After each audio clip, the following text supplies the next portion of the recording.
G'day, Fancasters. Welcome to another episode here on the podcast where we have a proper footy chat.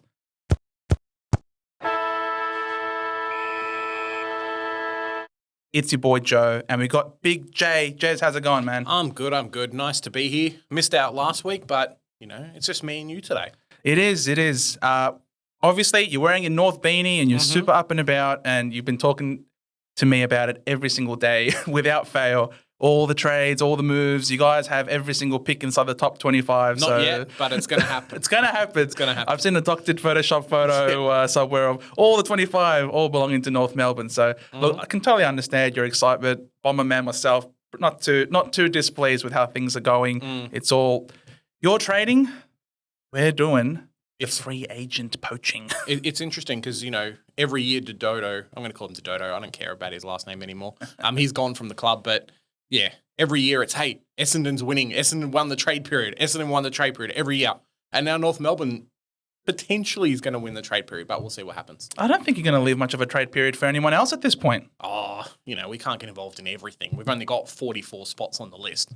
Yeah, but it's all going to be top 20. It's all going to be top 20 odd draft picks every now and then. So you're doing a lot of trades. We're doing a lot of free agency. And that's obviously because we don't have a lot of draft capital to trade with. Yes. And so we're in this situation where we're causing everyone either to love us or to hate us. Yeah. It's just contracts going out for monster numbers to like half a dozen people that, probably aren't actually worth that money. But like you say, if you're a club, North Melbourne's been in the situation for a long time where if you haven't set up for the future year, if you haven't got the draft capital to do much, and you're not willing to, split your early first round pick to get multiple picks, really the only way you can get a player across is free agency. Yeah, and that's what we're doing. We're paying people a lot of money. The collective bargaining agreement came across the CBA. All of this, the salary cap has gone up, has been boosted, and we're just taking advantage of that rightfully or wrongly. That's obviously up to a lot of people out there. It's definitely polarizing, I think, because you would be very happy to get pick 3. Hey, for Mackay. I'm just going to say the Mackay one, okay. We can go into kind of how fair market is and how 4 other clubs went after him. $700K for Jade Gresham, Joe. I'm sorry, mate. That is just, it's not on. Mate, we're a very generous football club. Oh, I bet. We want people to come, mate. They think Essendon, they think big bags. You've given him enough money for his September holidays, so that's what it comes down to. Look, I'm really hoping it's very much front-ended here, and I wouldn't be surprised in a couple of months' time we're going to see news of, Jade Gresham has extended his contract and have that be split over. No, you can't do it. You can't do that anymore? No, so you can add years onto it, but because he's come via free agency, his free agency contract and his numbers are stuck.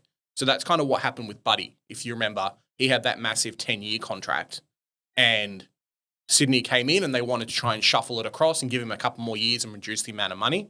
But because he came as a free agent, his money and his time is locked. That had to have been done before the free agent contract came through. Jade Gresham, you better kick some goals for us, mate. You better kick some goals for us, Jade Gresham. And giving us a lot more, hopefully, than what you gave for the Saints, who are very happy with what, from the reports. An end of first round pick for Jade Gresham is, again, we're getting players for free without giving anything up apart from salary cap space. It's causing a lot of other teams, though, to be a little bit disappointed and upset about this system, that we're taking advantage of it because all of their picks are now sliding as a result. Yeah, I think from memory, Port Adelaide might be one of the only clubs, and Freo, one of the only clubs that actually traded out of the first round this year, and that was obviously from last year's dealings. But if you had a second round pick, you're thinking start of the trade period, yeah, cool. Second round pick, pick 25, I can do stuff. Pick 25 is now like pick 32. And even worse come draft night. Do you think, though, that this is the way it's supposed to be? Because obviously right now there's all these, because now this acquisition of Jade Gresham, allowing the Saints now to have that pick, the end of first round pick, which they could then offload off to Freo in order to get, their winger Henry across. Yep. It's going to open up a lot of things now. That deadlock has been broken, but is this the way it's meant to be, do you think? Or should there be some sort of change up to the system right now as it currently stands with the free agency compensation picks? I think it's the best we can do at the moment, but there's a few changes that I would make that would, potentially keep the free free agency compensation going, but open up a lot more of player movement. I'm just kind of had a bit of a thought here about what I would do. But yeah, best that we've got at the moment, but could be a lot better later on. Because the biggest, I think, the ones that suffer the most are the ones who are at the bottom of the ladder. And the whole point of this compensation pick, they're in your best quarter. They're most, they're getting paid a lot. You're really valued to your team. And like a team like North Melbourne, they finished second last, has now essentially lost their best defender. Yep. So you're left in a situation where, okay, they need to be compensated for this loss because of this equalization policy that the AFL is striving to uphold as much as possible. This pick really should be pretty high up, I think, in order to help this team bounce back from and recover from that loss. However, when you've got a team that is really high up on the ladder, for example, a team that made finals, like a St Kilda. But Buddy Franklin, when he left to Sydney, I mean, you're talking about it, right? First round compensation for North is pick 3. For Hawthorn, it was pick 19 or pick 18. Yeah. So they're both worth the same because of the contract length and everything else. They both qualify for band 1. But I think as well, kind of in that sense, yes, it is fair. I think that's what you're kind of coming to, right? Correct. Yes, it's fair. Like, it's more situational. It's, hey, this is the worst team. They've just lost a player who was probably, top 4 highest paid in their club. Obviously, they're good enough to the team that they're leaving because of, what they're warranting in contract for someone else.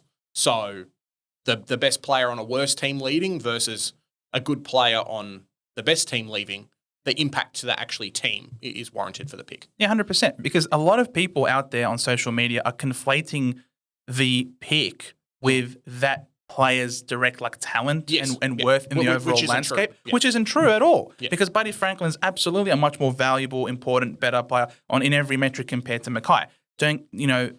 Any Mackay and both Mackays combined still don't add up to Buddy Franklin. Mm-hmm.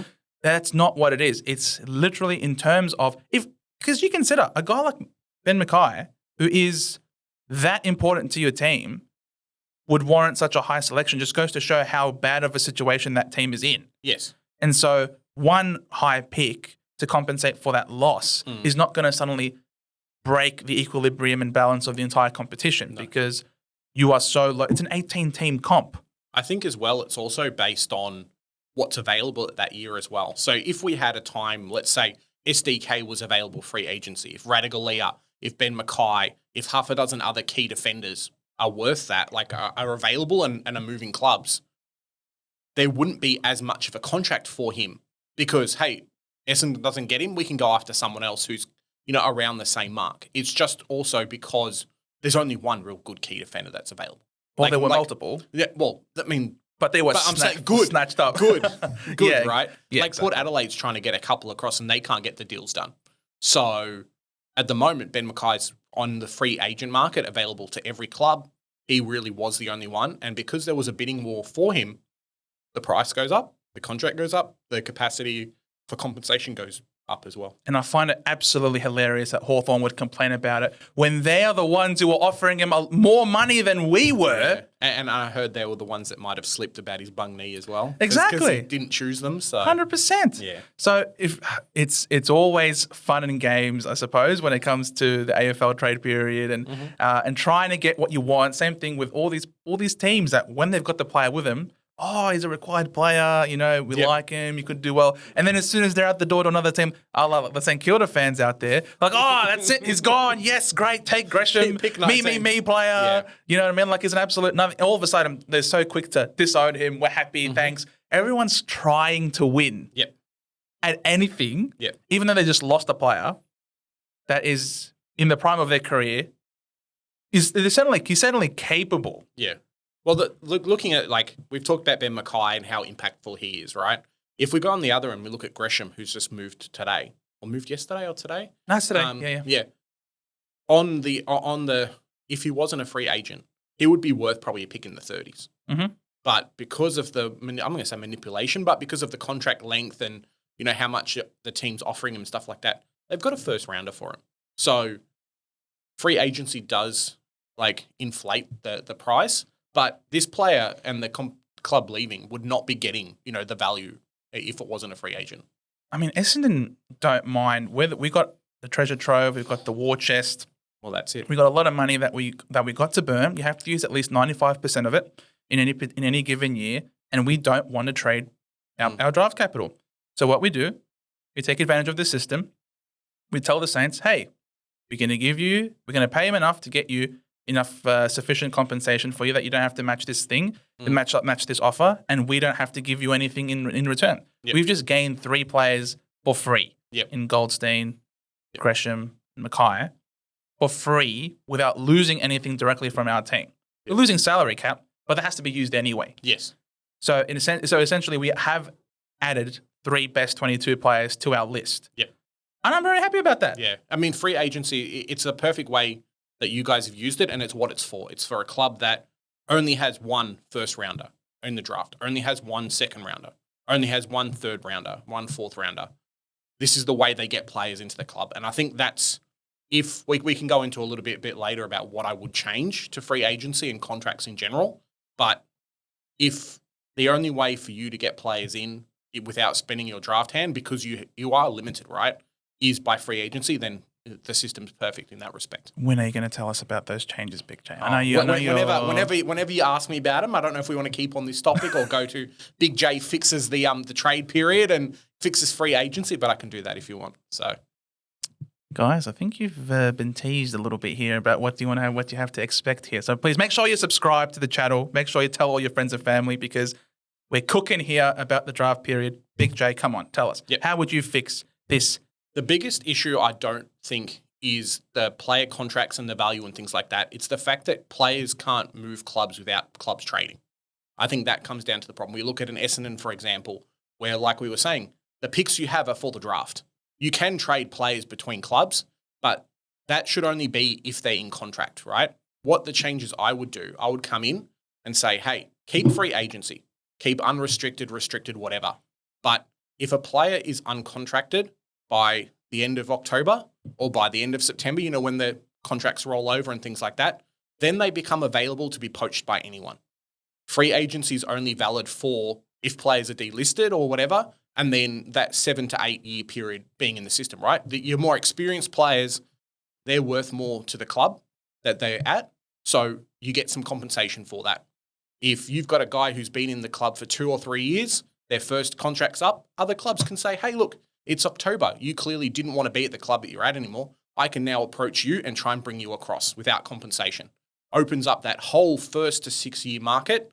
And then it just means that players move around a lot more, which I think is better for everybody. You don't have people being like, oh, sorry, I'm going to hold you to a contract through October, through the trade period, because you don't want to sign with us. But we think your value pick 30 and everyone else is offering pick 50. So too bad. Like, it's just not going to happen. You're forced to stay with us, right? Clubs have a lot of time that they can contract players, and they know who they want to keep and who they don't. But it really helps to drive up the value across to everyone. Oh, 100%. Yeah. So it's like Essendon, right? Say, hey, look, you want to bring in some players. You want to get some guys who are 1st to 6 year players in the league. Maybe you don't want to go and spend your draft picks, or you can organise with another club for a player that's still contracted. So, let's say LDU, right? Got 1 year left. Yes, please. Yeah, no, I'm just saying, you can approach North Melbourne and say, hey, we'll give you pick 6. But if he's uncontracted, you can approach him and say, hey, we'll give you some money. Even if we have to inflate your contract, you can come across to us. We don't have to deal with your club. Because it's October, they've had, 2 or 3 years to re-sign you. Too bad. You clearly don't want to be there. But yes, that you're losing a player, but the host club, the people who are losing, can also do that to someone else. So it creates that free agency market a little bit more. And if a player has been, 6, 7 years in the system, like free agency triggers, because, Jade Gresham's been in the system, 6 or 7 years? Yep. That's the only reason why he's a free agent. Otherwise, he'd be an uncontracted player. So you just make it that if you're an uncontracted player, clubs can approach you and just poach you across, whatever value you want, no compensation. I really think it would really help to create that open market. It would really help to make clubs make players a lot more veterans as well. Maybe players stay in the state, whatever they, there's reduces that go-home factor a little bit via the draft, but it would give a leg up to those clubs, like how North Melbourne had been for a long time. And I know we talked about this in a previous episode about us needing draft capital to actually do anything, because we've only had 1 first-round pick, 1 second-round pick, 1 third-round pick for a long time. This would help to eliminate that. It would still allow us to go for a big name player, but then other clubs can do that as well. And it's not like the club who the player's leaving isn't losing anything because you've had 6 months, you've had 2 years to re-sign this guy. Like, just because you want him to go and you want an early pick, that's too bad. Yeah, exactly. I mean, you've got all the preseason, you've got during the season proper in order to have these discussions. You can still try and trade him like in October, but after that, no, sorry. So, yeah. October is your deadline, and that is exactly where we are. Guys, thank you so much for watching this episode. Stay tuned because we do go live every single Friday night for you to join us. Like I said during the video, make sure you give us a like and a subscribe, and we'll see you guys in the next one. Catch you later. Bye for now.